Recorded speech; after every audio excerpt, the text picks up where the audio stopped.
welcome to my channel. I'm going to pick some colours. I may fast forward this bit and do a voiceover. Just warning you now, because if I get lost in this bit, it's going to take me forever just to choose colours. Leave me to it. But I just wanted to give you an idea. I'm picking the colours out from my box and I'm going to put them over to my right.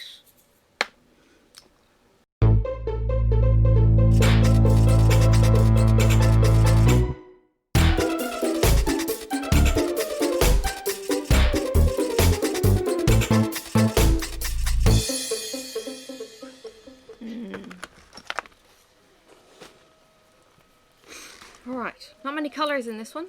Now, I think this could be maybe a bird. Maybe. I'm not going to do this square. I know, I'm going to torture and tease myself by not doing this block until maybe the very end. So, alright, welcome to my weekly whip and chat. Grab your cuppa. I have a 2 hot tea here. My usual bucket. And look, my coaster is my felt ball from Darn Good Yarn coaster. Oh, sorry. Sleepy eyes still. It's Father's Day here today. Happy Father's Day to any of the dads who watch or any of that kind of thing. It's been and gone for you guys. I don't actually know. Is it Father's Day in the US? I know we have different days around the world, and I can't remember if it's Father's Day is the same or Mother's Day is the same, but yes. Welcome, anyway. And isn't every day a parent day of some kind, as we threaten to half kill our kids because they're driving us around the twist. Well, there's more 9s than I thought.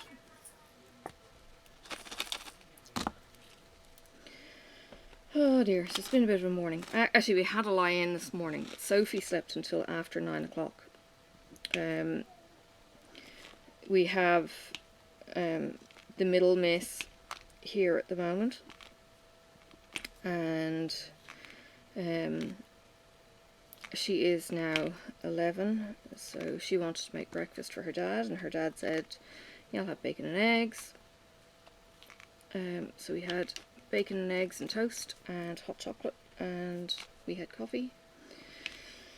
That was nice. And we kind of said, you know, if we'd gone out to a restaurant, we would have spent $20 on it. And he wouldn't have wanted half the stuff on the plate, because all he wanted was like bacon and eggs. He didn't want to pay $20 for an egg. Fair enough. You know, and he's kind of got this, I don't know, overly practical mind of why would you go and spend $20 out when you can have the perfect sunny side up egg, because it was perfect. I actually cooked it on a well, it's a cafe press. So it's the flatbed that heats the top and the bottom, and the top lifts off like this, or I'm trying to get it on the camera, so it lifts like that. So the top is heated and the bottom is heated. I call it a sandwich press. I'm not sure what it's called around the world, but it's hot plates on both sides. And what I do is, because it's a non-stick surface, it's non-stick better than my non-stick pan or even my posh scan pan. So what I did was throw the eggs onto that and fried them, and then I lowered the lid just to do the top of the eggs, because you know they never seem to cook quick enough, and then you end up with overcooked yolk. So my trick is lower the lid so that it's just over to cook the top of the white without cooking the yolk, and then you end up with the yeah, it's sublime. Anyway, you can also do bacon this way too, except the bacon you sandwich and it fries it hot and flat, which is another really cool, so it's get crispy and fried, and yeah, and no extra fat. And then if I was really decadent, I would mop up the bacon fat with bread. I haven't done that for a while though. Excuse me. Anyway, so hubby likes butter on his toast, so he got a little bit of extra butter. Of course, we both have dodgy cholesterol now, so yeah. I hate having a Irish-British diet, because I've got the Irish-British upbringing, only because Mum and Dad lived in England for so long. So we have that kind of training. So the Mediterranean diet is new and foreign to me, and Irish tomatoes, I'm sorry, but they absolutely suck. They're not sweet, they're not juicy. So Irish tomatoes are not a favourite of mine. The Mediterranean diet is big on the whole tomatoes and coloured veggies and all that kind of thing. Yeah, it's not my thing. So I struggle when I'm told, yeah, you've got high cholesterol, when I'm the person who cooks with butter, cream, and all of the things that are really going to do you harm. And because, well, it's not that Dad was overly inactive, but a weekly walk in the woods didn't really get us into good habits. And I mean, I used to walk everywhere as a teenager, but then when you get a car, you don't need to, and you just don't do the incidental walking. That's what's really key for me, the incidental stuff. So anyway, yeah. So the whole cholesterol thing is a huge, huge lifestyle change. And no, I'm not there. What am I going to do next? Let's get the double slash out of the way. This one is probably not going to take too long. This is again going to potentially be a fairly quick whip and chat because I've got colour blocking to a certain extent.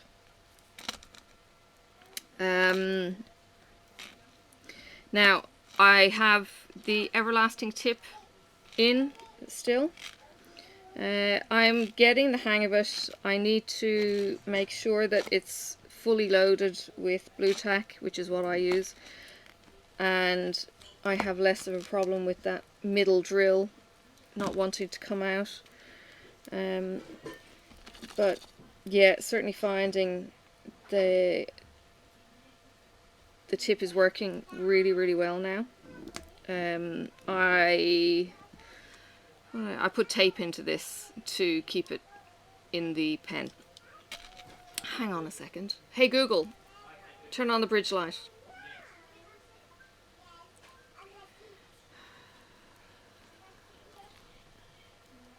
Hey Google, turn on the bridge light. Let there be light. That's better. Okay. Oh my god. Apparently there's a song called Bridge Light. Go away, you dumbass. Google, excuse me, while I beat this into submission. Because now what it's going to want to do is play it in the car too. And it's like, oh, go away, silly phone. So yeah, I got into the car yesterday and it was playing this Bridge Light song and I was like, what the heck? Get me my playlist. Yeah. I needed to escape yesterday, so I took Sophie to a walk. We have a street. It's not one that, oh, hang on, let me try and explain this. It's not quite a country road, but it goes into the country-ish. It goes into the bush or up towards the bush. But it's in suburbia. So when we come down onto this road, we turn left and avoid the pretty end. So up on the pretty end of the road is a place called, I think it's Ancantha Park. Anacantha Park or Ancantha Park. Anyway, it's got this kind of Greek acropolis with the fluted columns on the front of this building. It's really, really pretty. It's in the Tasmanian sandstone, so it's the pale brown. It's not convict. I'm trying to think of the side now. I didn't take photos of it yesterday, but trying to think of the side. The convict stones here, what they used to do was do these little 2-inch kind of lines, and it was distinctive of being then the convict sandstone finish. I don't think this building has that convict sandstone finish though. I think it might be smooth, because I was looking at it going, oh, is that bloodstone? Because bloodstone is one, it's a sandstone, I think it's a sandstone. It's a sandstone rock from a particular region up where the in-laws live, and this bloodstone is basically like blood drops on the stone. It's very characteristic, and you're not supposed to be able to take it and take it outside of this quarry, or outside of this regional area. So the in-laws have bloodstone on their house, but yeah, you're not supposed to have. So I don't know if it's bloodstone or if it's just iron splatter, you know, that kind of staining on the stone. Anyway, saw this, there was an art exhibition in it, and I'm kind of thinking, well, you know, let's educate Sophie. So I went in, there wasn't a fee, which was awesome. So went in and had a look at the artwork around the room, and, you know, kind of got Sophie's attention for a couple of the paintings, and she was a little bit shy. There was, you know, a few people around as she wandered around, but pointed out some absolutely awesome pieces. There was at least 2 pieces of this artwork that were like looking at a photograph. They were stunning, absolutely stunning. Apparently this is just the local art group exhibiting, and yeah, there was some really, really good stuff. I mean, it wasn't shabby. There was probably a third of it that was dedicated to religious iconic kind of stuff. You like the traditional now if you're into Catholicism, or if you are Catholic, you will have seen these icons. They're a very distinctive, I'm not even sure of what era, maybe 1700s or something. It's the very flat, colour blocked, rounded halo around, and very unartistic kind of, you know, solid kind of shapes and solid kind of colours. So it was that kind of stuff on one. So they must have maybe done a class or something on it. So there's a few of those. They didn't appeal because, I don't know, too Catholic for me. Yeah. Anyway, we'll move on. So yeah, there's that, and then there was some other more scenic, and there's some portraits. But the one that really did it for me, she was actually the winner in her category. She had a painting that looked like a photograph. It was a sunset reflection kind of thing. It was absolutely gorgeous. Now, it's not the kind of thing I could have taken a picture of, because that would have been all kinds of rude and inappropriate in an art gallery to take a picture of this lady's work, but it was amazing. And I don't recall what the price of the artwork is. Some of the artwork that was potentially A3 in size was for sale for about $200, and that was probably quite cheap. I have a friend in Ireland who around the time, I think, of her divorce, started getting into her artwork that she had not done for years, and she sells her paintings, which are oil paintings that would be reasonably large, kind of A1 possibly. Very distinctive. They're lounge rooms, but she's got this pink background that she doesn't cover over, so you see these pink bits scattered through the oil painting, and she sells her artwork for over €3,000. She's made a business out of this. She's made a business out of teaching art. She's made a business out of having these, you know, how to be a successful businesswoman doing art, you know, and she's pricing her artwork to value her work, whereas these guys are not necessarily pricing it to value their work, if that makes sense. I think artists undervalue the beauty of their work and the value of the time, the value of their experience and everything else. And I think it's kind of classic point. Okay, we'll go off on a tangent here. There was a guy, and potentially Marcus has even said this when it comes to his computer work. You've got people who don't value work, and they kind of go, hey, look, I have a problem. I have a computer issue, for instance, and then you have somebody who comes in, they go flick, flick, flick, 2-second job done, it's fixed. And the person's going, why am I paying you $300 for a 5-minute job? The thing is, this guy has 20 plus years of experience to get to the flick, flick, job done in 2 minutes. That's why you're paying for the expertise. Otherwise, you pay $50 for a guy who doesn't know what the hell they're doing, takes 3 hours, still doesn't get the job done, and then calls the expert in. And, you know, it's that kind of value. It takes time, it takes experience, and that. But, yeah. Really interesting how Ro has been developing this and encouraging other artists and stuff. And it kind of coincides. My sister is in an art exhibition even. She's in an art exhibition over in Ireland, showing her felting, and there's 2 other artists within the exhibit, and she's absolutely in her element. Now, Anne hasn't done... She's always been in creative stuff. She used to be a dress designer from, I don't know, the age of 18 or 19. She started making dresses. Clothing, she would have customers and she would bespoke clothing for them. So she's always been in the creative stuff. Then she got into some artsy-fartsy philosophy kind of weird stuff. She's always been a bit fruity too. Hi Anne, love you. I don't think she watches me, that's good.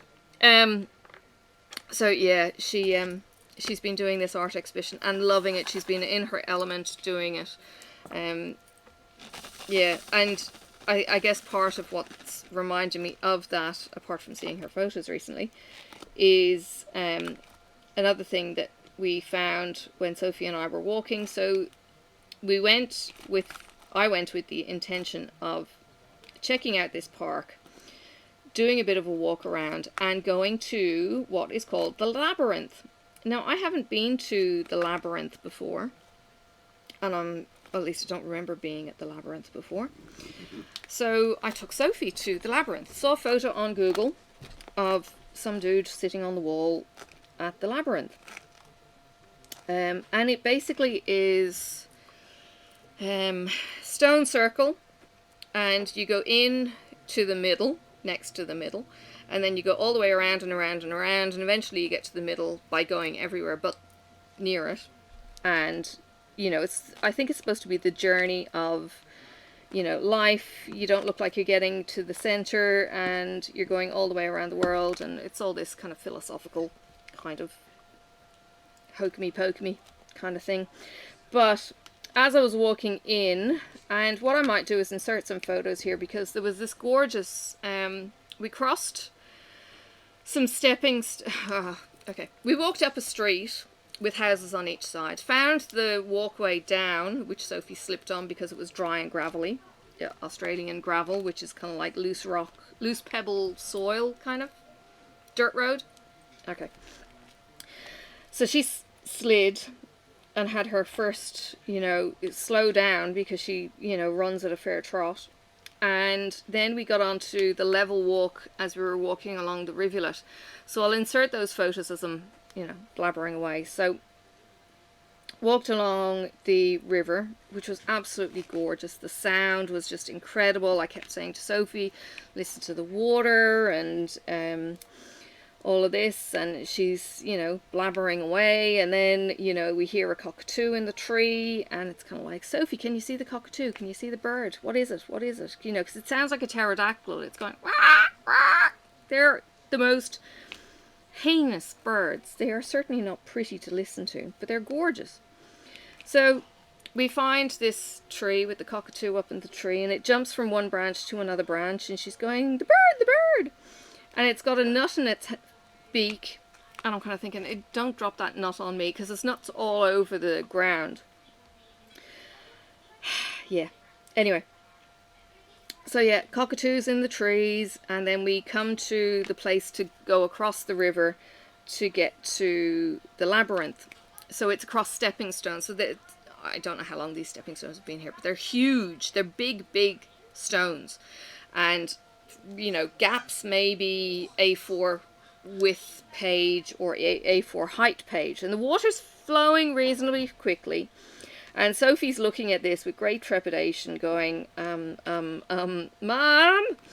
So the first one she steps over with me holding her hand, and then she starts to panic in the center, and I think it's here that I get the picture.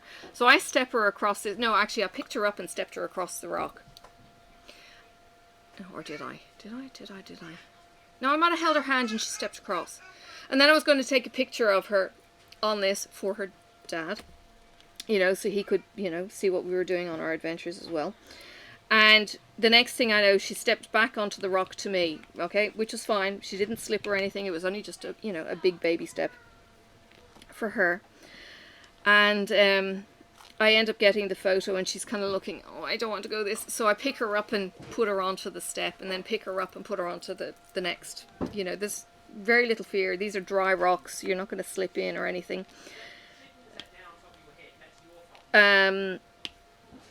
Step across, and there's a couple of steps and, you know, rough ground up to the level of the field, I suppose, on the other side. So you get up to the top of the path, well, you get to the bottom of this path, and up ahead of you is this metal structure with kind of like this kind of thing. Big, long metal leaves, and on top are these, I don't know, 3 or 4 blue flowers. It's beautiful. It's just a stone, or not a stone, a metal sculpture, and it's called Flora. I didn't take a picture of the information that was there, but it was called Flora. So again, took a picture of Sophie at this thing, and noticed somebody had built these woven wooden tent, you know, dome tent kind of affair. Well, my sister had put one of these up in her backyard at one stage, and she called it a dream thingamajiggy. Now, I think this was before she would have gone anywhere near New Zealand, so she wouldn't have known about it being Aboriginal or anything else. But there's 2 of these little bivouacy kind of things that somebody has shaped under a tree, and, you know, I kind of went, oh, look, there's, you know, there's a dream tent, and kind of thought, oh, okay, maybe this is a bit of a, somebody uses this kind of area for a dream time kind of thing. This is in like a suburban backyard bush. It's very, very strange trying to describe this. You basically, across the river are a bunch of houses, and across the river is bush, trees, grass, that kind of. So yeah, very different. Notice some guy has a tent, like a little one-man low-line tent up in the forest a bit, so, you know, he must be homeless, pitched up there. There's a tree that's fallen down on top of the labyrinth that somebody has cleared off all the dead branches and stuff. So we walk up to this labyrinth, which is on a bit of a gentle slope, and I try and tell Sophie, no, you can't go over the side, you've got to do the journey, you've got to travel this journey. And she's kind of persistently trying to go up and over the wall to get to the next path. And it's like, no, you've got to go around. So eventually she kind of gets into the swing of things and starts walking the path. And then when I stop to take photos and animations of her, you know, which is the burst shots, I don't know if they'll work on inserting here. So you may just get stills, but she made her way around, and then she got to the center. We didn't do anything or anything, you know, weird. We just got to the center, and then it was a case of turning around and going back out and all that kind of thing. But it was really kind of cool. And then we went, and she ran off onto the grass, and had to get called back because I needed to get back to the car, and I wasn't sure if we go back down through housing or we go out through another bridge that I couldn't recall if it was there or not. It's been so long since I've been in this area. But yeah, there was another path with the bridge, and you know, took another picture of the river, and it was just beautiful hearing the sound of the water. And I would love, love, love to have a house. My dream house is to have a house with the water close enough that I can hear it over the rocks. That would be an idyllic dream. Anyway, these people have it. These people have it. So yeah, that was my break yesterday. Oh dear. Sorry, I'm listening to conversations next door and I'm frazzled by step parenting. Well, no, I'm not frazzled by step parenting. I'm frazzled by the kid. She doesn't listen. She thinks she knows everything, and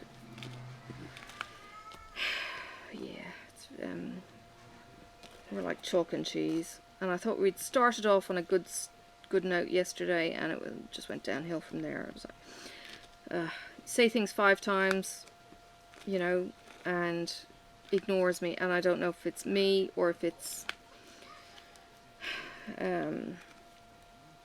if she's ignoring me as a step parent or just ignoring me because she thinks she knows better. She ignores her dad just as much, and I don't know if it's encouraged by the other house or what the hell it's.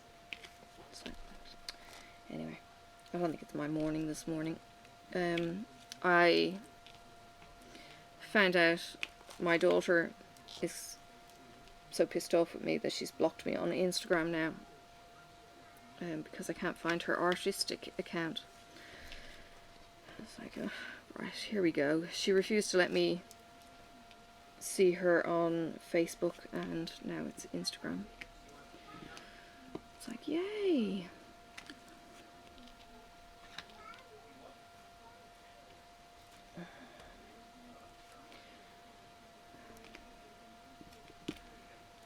Dear, I need to change the subject on that one. Alright.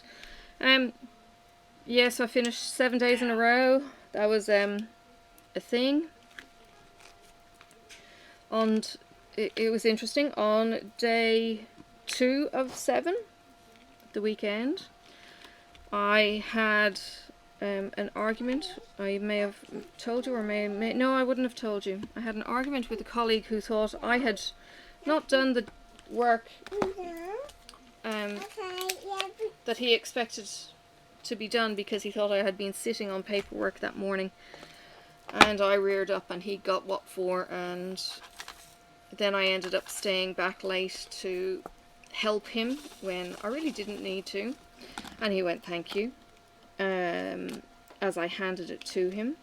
And it was the following week when he was back in work, because he had days off after doing his shift. He said, about the weekend, I apologise. I thought you hadn't got the situation that I thought you had, and that's why. And I thought you had been sitting on the files. And he apologised, and it was like, I've had a grown man, approximately my age. He's probably a little bit older. He's a bit of a joke, but he separated from his wife. He has grey hair and he started dyeing it brown. It was all kinds of tragic. Yeah, I don't know if he got laid by doing that. Anyway, he should have stayed grey. But now I think he's reverted back to grey. I don't know if his marriage is back on the action or if he's just copped onto himself and stopped being silly. He's all kinds of funny, inappropriate, so politically incorrect. It's not funny. We had a Monty Python quiz, and I said, are you going to come in and stay for it? And he went, no. Kept going. He should have stayed in, because it would have been really hilarious if he did. Anyway, he apologised to me, and I was like, okay. I really, really appreciated him apologising and being man enough to admit, and I wasn't used to that. I'm not used to having a man apologise like that. So yeah, it was good, and I'm kind of glad I stood my ground, but yeah, it upset me. I came home and it was like, just give me a fucking drink. because I was within my rights. I knew I had put the work in, and I knew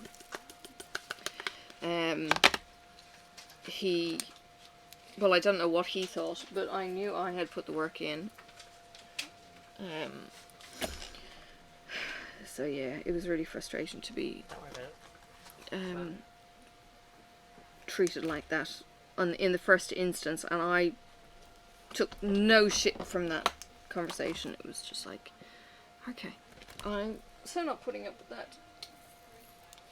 So yeah, but you know when you have to actually take a stand, you do, when you maybe don't normally stand up for yourself, when you normally take it, and it does shake you. I don't know, I have a conscience, maybe that's it. And it wasn't that I was, you know, rude to him, but even raising your voice to stand up for yourself, it's like, yeah, it's kind of like, there's certain days of the month that you don't piss off a woman. Girls, you'll probably be aware of this, because you'll get your head ripped off. Certain types of the month, you know, you'll kind of get complacent. But yeah, this was one of the, well, it wasn't one of those days, but it was one of those days where I stood up for myself, that's all. Interesting. It was an interesting interesting study for me. So yeah, that's pretty much, so yeah.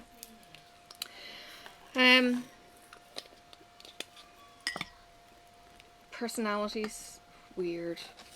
People, weird.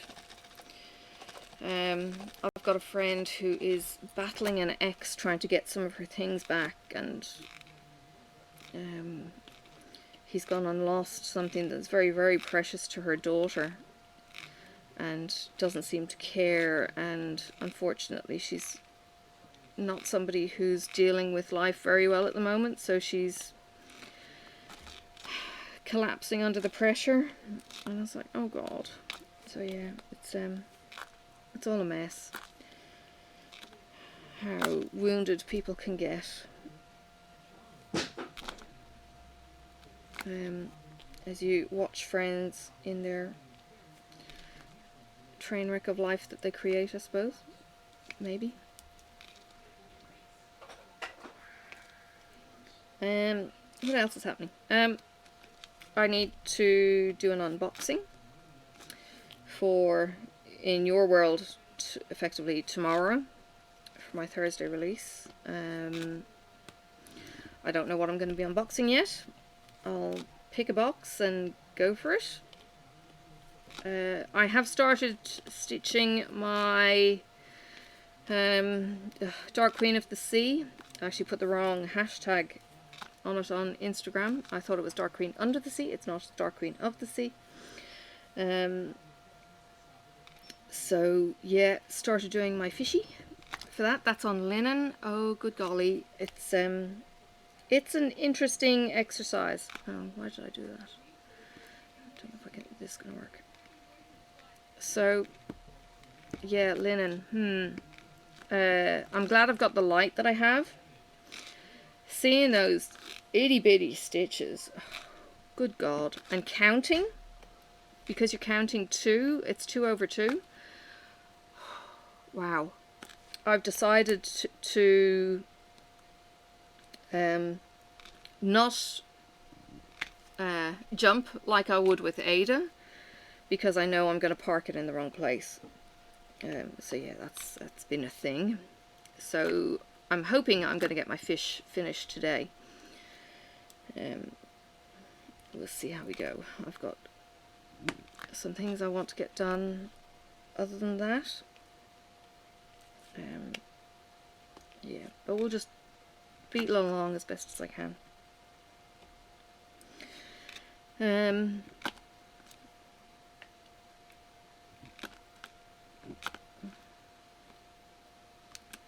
think that's all the snail symbols.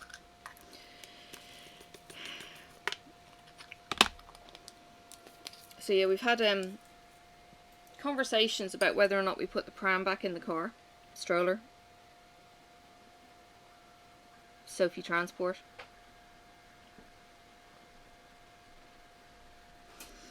But the walk that I did with her, oh, granted, at her pace, she won't hold my hand crossing the road, which is going to cause us issues. But we'll figure it out, I suppose. All of these are equally confettied. But she was well able for this walk that we did yesterday. It was probably a good, kilometre. She's trotting along at reasonable pace. So yeah, hubby didn't want to put the pram in the car, and I'm kind of going, well, you never know when there's going to be a situation where there is going to be a walk that's longer. But yeah, she's quite happy to be out of the pram and walking. And it wasn't a walk that I knew she was going to get tired on.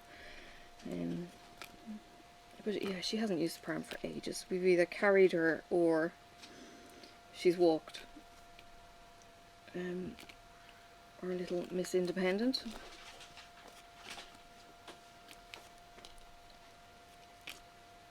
I don't know how she would have gone in a different life, whether she would have wanted to walk the exact same distances that my kids used to get ferried around in the pram in. I don't know how she would have gone if she had that kind of life. Dear.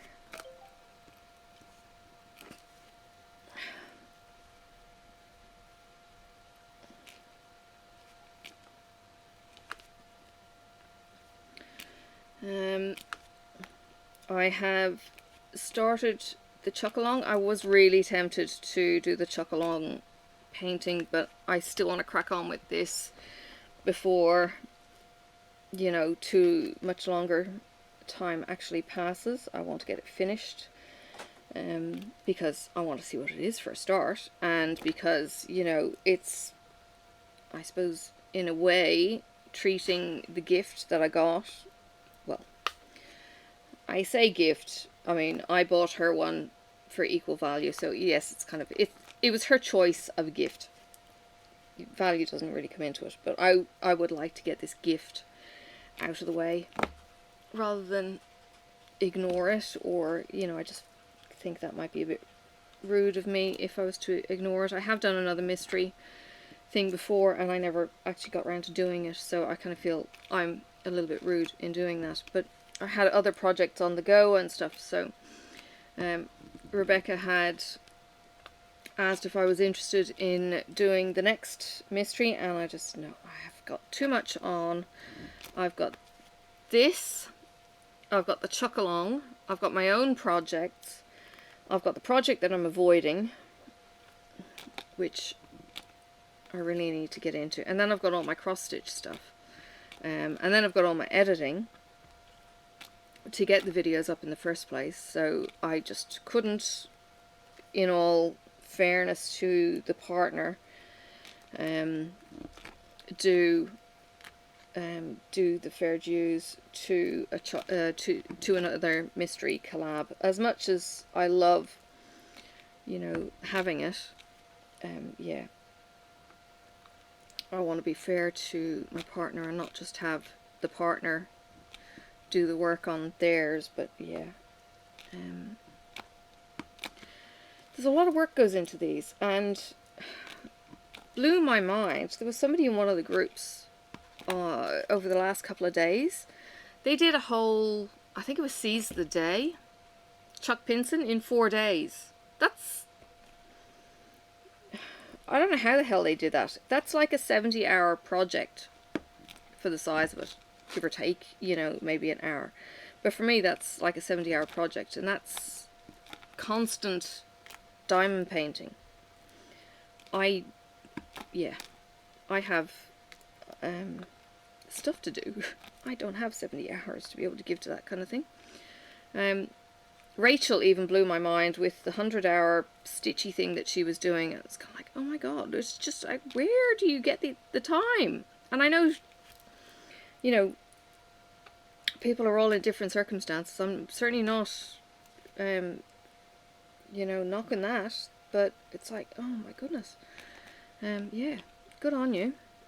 Huge achievement. It's fantastic to be able to get a painting done. And Mrs. Coffee's the same. Mrs. Coffee flies through her paintings. It's like, whoa! yeah, I'd love to be able to go that fast or dedicate, but I'd get bored. My brain would just go, no, I'm sick of this painting. And yeah, I'd struggle with motivation and that kind of thing. And I mean, it's not like I don't love doing this. I do. I love doing the placing, and even when I have done some without the recording, I'm kind of going, oh, I want to chat with someone. You know, it's weird. Yeah. So I'll be listening. I think yesterday morning I spent listening to Jennifer, and then Mrs. Coffee, and then after Mrs. Coffee it was Ashley, and then I rewound Ashley's live because apparently that's where all the fun happened. So we're trying to think of ways to alert the community that this is not necessarily appropriate talk.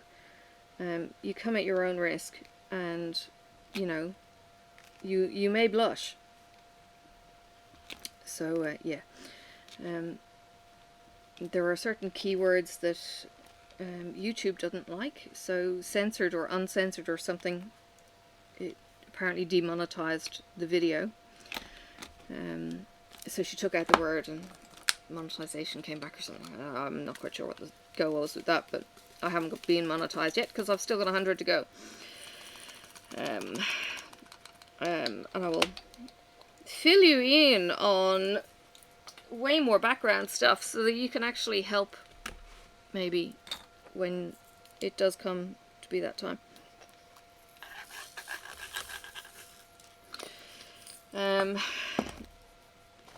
There are videos, or there are things that you can pay. I think it's more bots than anything else, but you can pay to get your subs up. You can pay to get certain monetary breakdowns and things like that. That I've seen in emails. It's kind of like, hey creator, if you would like more blah blah blah blah, and it's like, yeah, no thanks.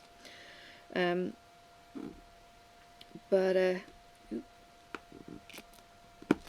it was interesting how this little breakdown was suggesting what you got paid for. I don't know if there is that kind of breakdown, and you know what that looks like, but I thought, yeah, maybe I'll share, because I've gone on to the lives and people are kind of saying, you know, hey, hit the like and comment and blah blah, and all of that goes potentially to earnings, and I didn't know any of this. And if you don't know, then, and you want to support your creator, and you kind of think, well, a comment is going to be giving your creator money, or a like is going to be giving your creator money, then, you know, you might kind of go, hey, this is actually doing something. Takes no effort from me, but I'm going to do this extra one thing kind of thing. Anyway, I just thought I'd, you know, be able to fill you guys in on the background of monetization if and when that happens with me. So, yeah, be prepared for that. You know, because I'd like to be able to earn some small change to put into other things. You know, that would be nice. We have got ideas for other things,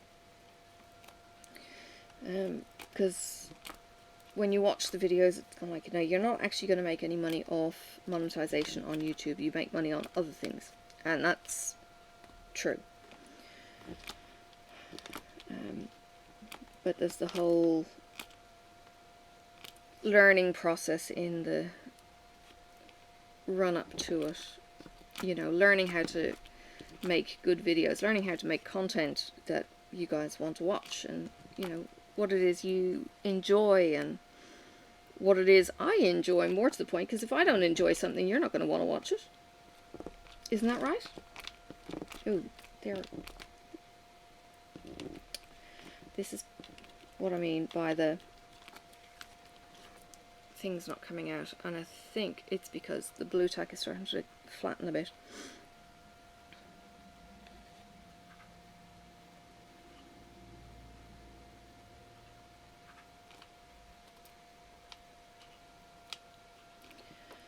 Oh, that's terrible placement. What are you now? What are you doing? Seriously.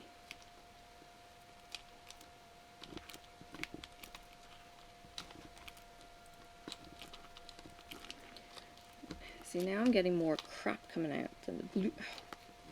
Egads. Okay, start again. Get that out.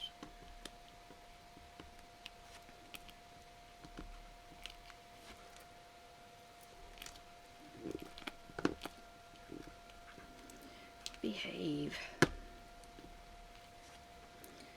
Goodness me, what do you do when drills don't behave? Right. 6. Let's try that again, kids. See, that was better. Goodness.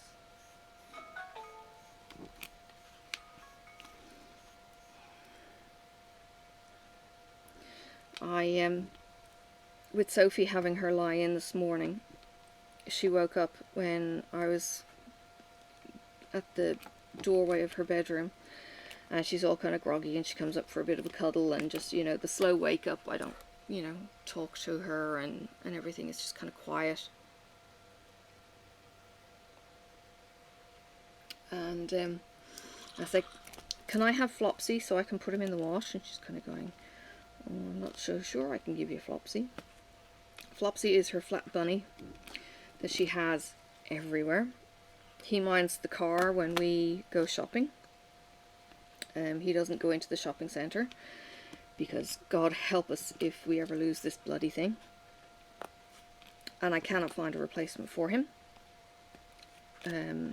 So he's all kinds of manky.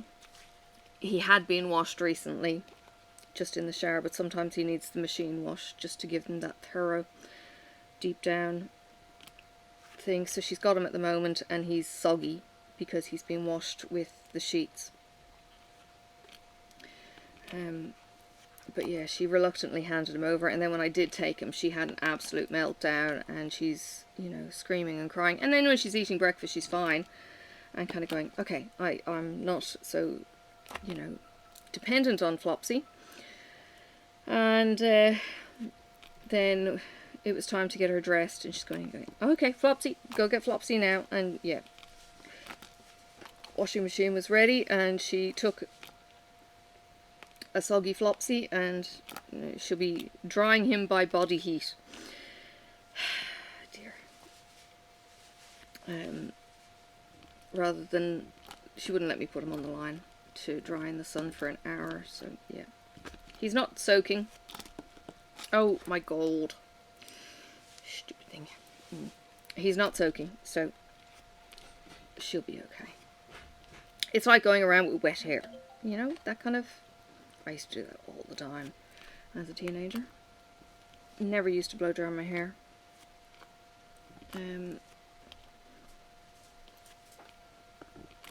It would dry as it fell. Yeah. Yeah, I wouldn't try and darken them. How come you didn't split them up? It says to get them together so they support each other. Oh, okay. Yeah, because they'll end up with straight sides. Yes, so hubby had the idea yesterday of making scones. Scones. I hate the word. Australians call them scones. Scones. Devonshire teas. Scones. He had a box mix. Box scone mix. And I said, what? I didn't know he had a box scone mix, but he has a box scone mix. And I said, you know you can make scones with lemonade flour and baking powder. The idea was that I could do it with can. You could still do it with little to no ingredients. Anyway, the idea was you could do it with the kid. Anyway, she can handle box cakes. Barely. Reading instructions. What do you need to do with the cake once it's out of the oven? It doesn't say. Read the instructions. It doesn't say. Read the instructions. It doesn't say. Read the instructions. It says to cool it in the tin. Does it say what to do then? Yeah.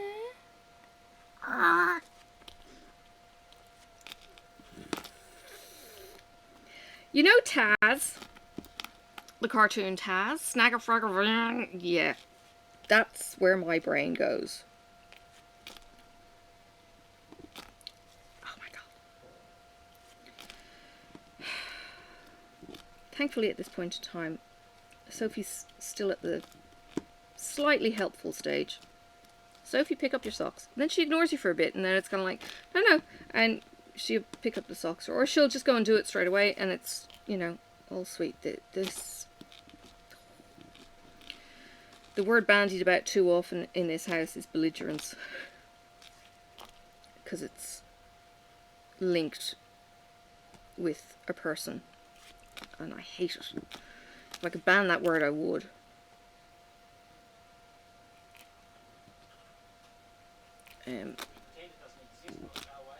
Yes. We just need a...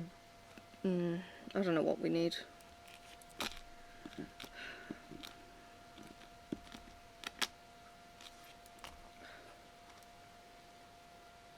It's exhausting. I'm exhausted. I think it's the... Yeah, I mean, I don't know how... And we don't know how the kids ever did it, going from home to home, where you've got the two complete opposite kind of parenting skills. I don't know how kids do that. And then you've got parents who are non-communicative with each other, because one thinks they're righteous and I don't know what the hell they think they're owed. But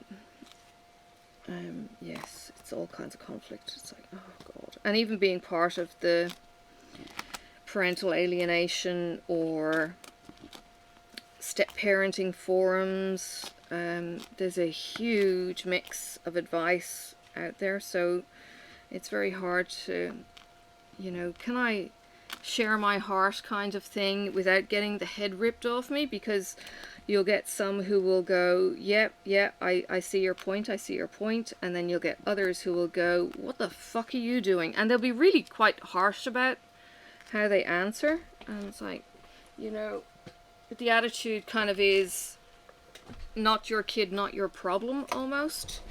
If it's your step kid, back off and don't do any parenting. And it's kind of like, that's not how families should run. Families, you know, you've got your home, you've got your rules, you should, you know, and it's just all these different parenting styles. But yeah, there's no community parenting. Like, I've had a friend this morning who I supported many years ago, and she put a post on Facebook today for Father's Day to say how she is so proud of her husband and so proud of the village that she has been seeking for so long, the village for her to bring up her son in, and you know, just how much she appreciated the people in her life and the support that she had, and she'd finally found her people, her village. And yeah, it really was true, you know, for people who need the village to help you, emotional support and everything else, that village is gone. Yeah, the books I've read, and I mean, you know, novels, particularly strong in this would be the likes of the Clan of the Cave Bear kind of G&M Owl series. And she was very much talking about the community and how the community would support each other and the bringing up the kids and that kind of thing. And how we have lost that community with the way our homes are these days. You know, it's kind of like our little unit, and you know, what happens in our four walls stays in our four walls, and you know, there is none of this blending and merging, and the grandparents are even isolated and, you know, not living close by anymore, and everything is a car trip away, and we've just lost community. And part and parcel of this, I suppose, is the area that I work in. I see that loss of community, and I see dysfunctional children, adults, you know, they escape into ice, drugs, and suicides. And, you know, the first thought that I have when I deal with somebody who's a meth addict is, what went so shitty in your life that you tried to escape into the drugs? And you know, I've asked a friend of mine, why, you know, what is so hard? And then of course you get addicted to ice, and then you're playing with brain chemicals and addiction, and it's all kinds of screwed up, because now it's not just the thinking, you know, I want a cigarette, it's the body, you know, craving, you know, and it's the fidgets, and it's the spiraling out of control, and you just kind of succumb to, okay, I'm gonna take ice, I'm not dealing, I'm not coping, I'm out of here, I'm checking out. They take a hit and it starts all over again, and it's really, really sad to see. You know, you've got otherwise, well, the problem is they're not functional adults, because they're so fucked up in the head by whatever it was that traumatized them, and they won't treat it, you know. And it's like, oh jeez. And we haven't had this community to either prevent that happening, because chances are it's a sexual abuse, because, you know, some father figure, mother figure, or whatever, when they were a child, allowed them to be sexually abused because they had been sexually abused. And this is just rife in the community. It's so heartbreaking to see. Really, really is. You know, and it's almost 100% understandable, but it's also 100%, excuse me, fucked up. It's like,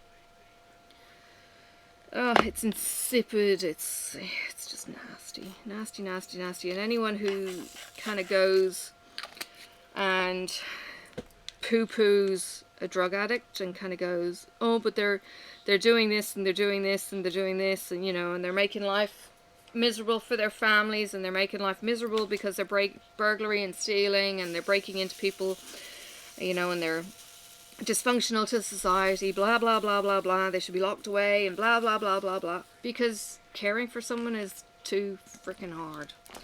And it's not just caring for someone when they're in their 30s and 40s, when they're dysfunctional. It's caring for someone when they're, like, I've thought about this. It's like, where do you catch the kid? Where do you catch this troubled adult? And it's right back at the roots. You know, yeah, it's right back when they're a baby. And sometimes it's even because they're in utero. And I've got a friend of mine who actually has a foster kid who has fetal alcohol syndrome. He is never going to be right in the head, this kid, because of his mum and what she did. And to give a kid fetal alcohol syndrome, that's a serious amount of alcohol while you're pregnant. What was going on through her head when she was pregnant? You know, that kind of self-hatred, self-loathing, and no one was there to care for her. And it's just like, oh, my heart breaks when I start thinking about all of that kind of crap, and I just can't deal, and I just shut down because it's too overwhelming. I don't know how in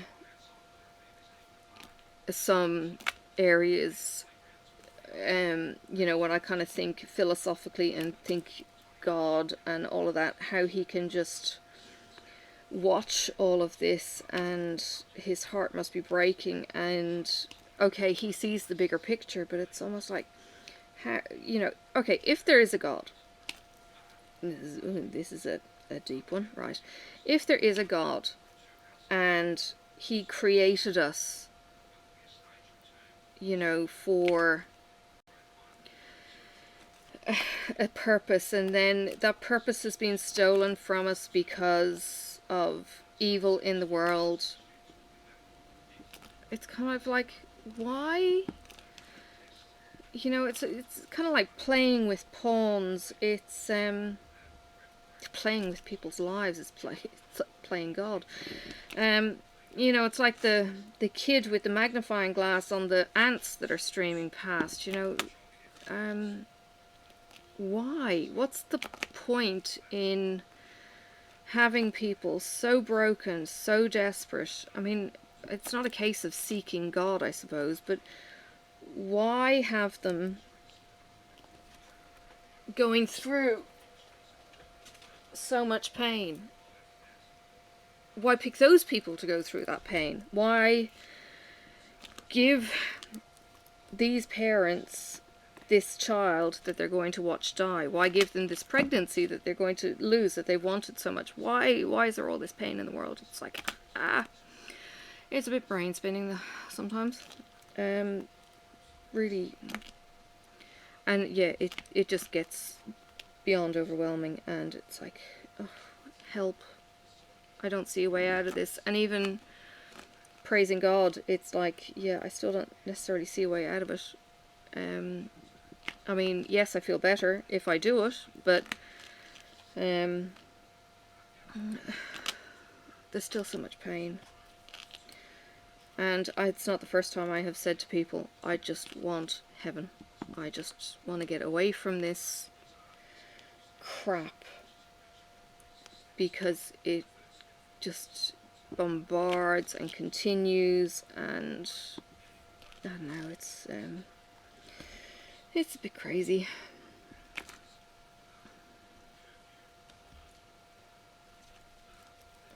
Well, certainly wasn't planning on talking about that today, but there you go. Oops. Oh. I think there's a chameleon drill on my floor. Now, my computer just did an update, so that's why it's hunting for the focus every now and then. Camera. Sometimes there's a few dodgy drills in this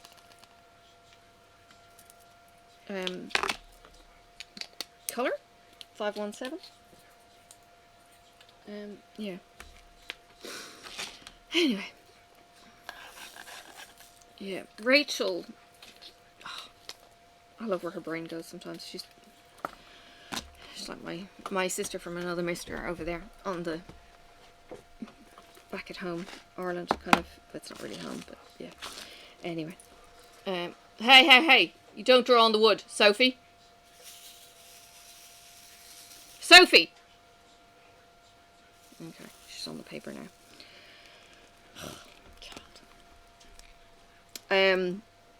She started doing a vlog, and she's apologizing for where her scatty brain seems to go. I'm kind of thinking, aren't we all like that? Or maybe it's just me.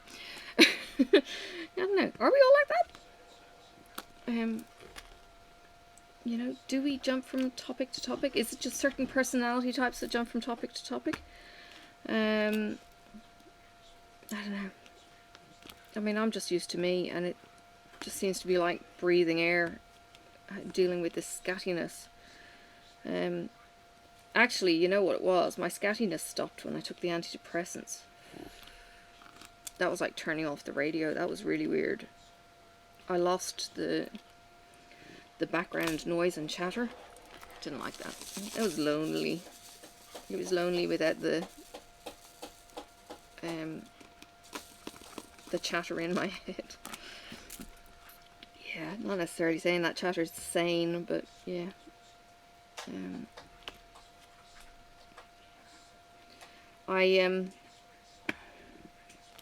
I never really enjoyed philosophy, because they're never was any answers in it. It was just weird pontification, and it was all kind of pointless.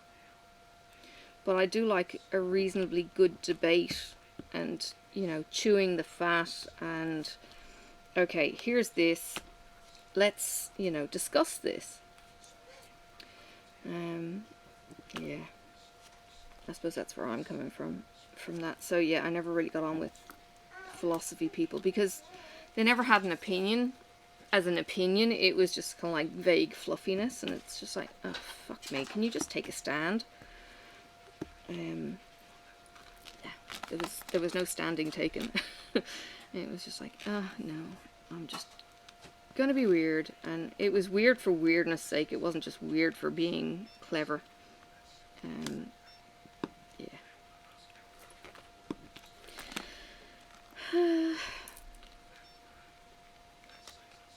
But yes, I am definitely enjoying the multiplacer now that I've got used to it. This is a 6. I think I have a 4. I haven't put it onto a pen yet. I actually need well, I need to commission my hubby. I've already told you about this, about making a pen holder.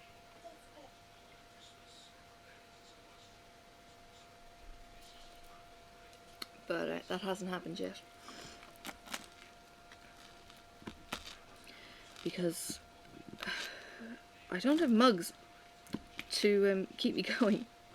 Well, I've got lots of mugs, but I'm using them for drinking. Oh, that's not it. They're just weird sizes, some of these.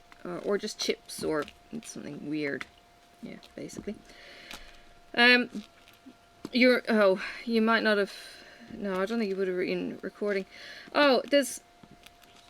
one thing I did want to say, I have no idea how long my video is. Just give me a second so I can see the timer. See how long I've been prattling on for. And I did want to know, or want to let you know, I have had some friend requests, and you're not going to be added as a friend in the most part, because I prefer knowing my friends, and I really should live by my ethics with the kids, kind of saying, if you do not know their eyeballs, then you do not friend them online. There are some exceptions to that when you get older, I suppose, but yeah, so if you would like to consider yourself a friend, then please follow my page. It's in the description. I think it's just pippabrown.sm or something, or pippabrown.sm on Facebook. It's at pippabrown.sm on Instagram. I know that. And you will get all my creativity on there.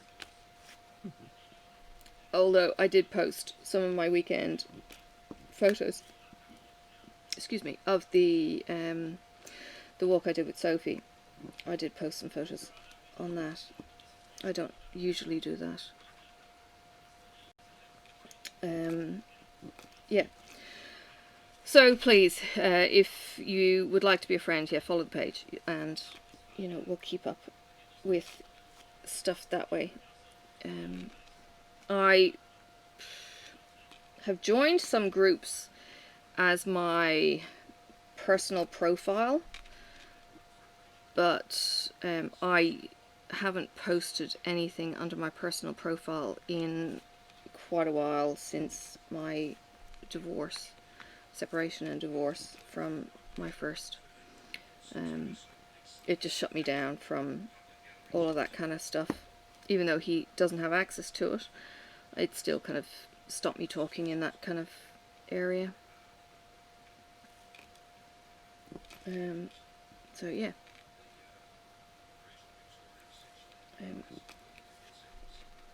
And my Instagram account is public, so that's not an issue. Again, I have set up an account purely for my crafty stuff that I use. And yeah, please follow me on there if you want to keep up with stuff. And it's all kinds of stuff. It's the cross stitch, it's the it's anything really that I want to share.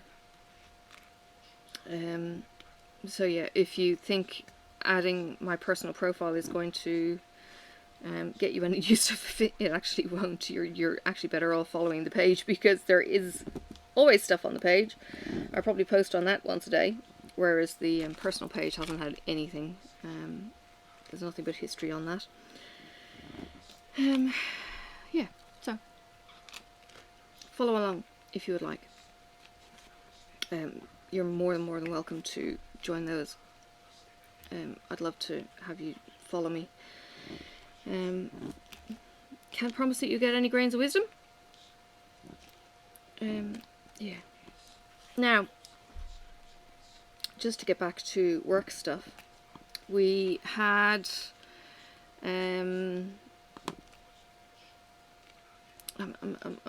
we had the quiz on Friday, and the boss, he's really changed a lot of the workplace for us. It's been really, really good. And these Friday quizzes that he came up with are in the middle of, you know, a busy day on the Friday, but you know, we're starting to wind down and it's in lunchtime, which, you know, people still have stuff that they have to do after lunch and that, but it's been a lot of fun. So what he's ended up then concocting is the loser of the current round gets to choose a category in the next quiz. Well, last week it was all fun. It was Monty Python movies and the Live at the Hollywood Bowl category, and it was instrumental, and then so he'd blank out the words and then he'd play the actual song. So if you didn't get it by the instrumental bit, you got the words. So for instance, it would be the instrumental bit of Purple Rain, and then when the music started with the song with lyrics, it was just Purple Rain, hands shot up, and yeah, it's insane because it's fastest hand up before anything else. Anyway, myself and my other counterpart apparently did really well on the Monty Python, because I came home on Thursday and watched 2 Monty Python films. Yeah, oh, for it. So daft. And then the third category was movie posters, and he blanked out the names of the movies from the movie posters. So he puts a lot of effort into these, and it gets really daft and funny. And so he had the one of the movies being that one with the penguin. You know, the one where the penguin wants to sing? I can't think what the name of it is now either. I couldn't think of it on Friday either. Yeah, I can't remember. But yeah, it's the penguin who wants to sing and dance. That one. You can yell it at me, I know. And I'm still going to feel stupid. And Casablanca I wrote down as Barcelona. It was like, I knew it was a city name. I was kind of thinking Morocco. Could not for the life of me think Casablanca. And I was like, oh, for God's sake. As soon as they said the answer, I was like, ah! I got a whole heap of others. I was very proud. But yeah, it's a bit of fun, a lot of fun. And the Monty Pythons, it was, yeah, so silly. Because then he was coming out and continuing the quote and kind of goes, you know, Biggest Dickus and his wife, the wife, incontinenti buttocks, and yeah, all kinds of stupidity. To the point where we watched Bill and Ted's Excellent Adventure yesterday and the day before. Holy cow, that's a stupid movie. And I was really like, oh, they're idiots. Poor Keanu. He didn't want to be remembered as Bill and Ted's Excellent Adventure. So yeah, there you go. There's a very bland square rectangle in that section. I love this though. Working with Evermoment has been. Oh, I was saying the drills were dodgy. Yeah, of course, it's Evermoment. Yeah, they don't normally have dodgy drills at all. So yeah, Bill and Ted's Excellent Adventure. Maybe you have to be a teenage boy to really enjoy it or something. I don't know. My husband's a 10.5-year-old, so can't be him. Anyway. Yeah. And apparently Keanu Reeves was 22, and the other dude who was in The Lost Boys was 21 when they were playing these teenagers. Yeah, but it was so funny. The scene in Monty Python where they're all sitting for The Meaning of Life. I think I started watching that yesterday. They're all sitting in class. These are grown men sitting as playing teenage boys. Oh, it's just, yeah, mind-numbingly stupid. So yeah, there you go. I'm done. Another finish. I actually don't know how many of these I've got left. I should have counted. I probably have way too many, but I won't necessarily video all of them. I will, you know, because it takes, you know, this one was 1 hour and 17 because it was color blocking. Confetti Heavy, it's more like 1.5 hours or a bit longer.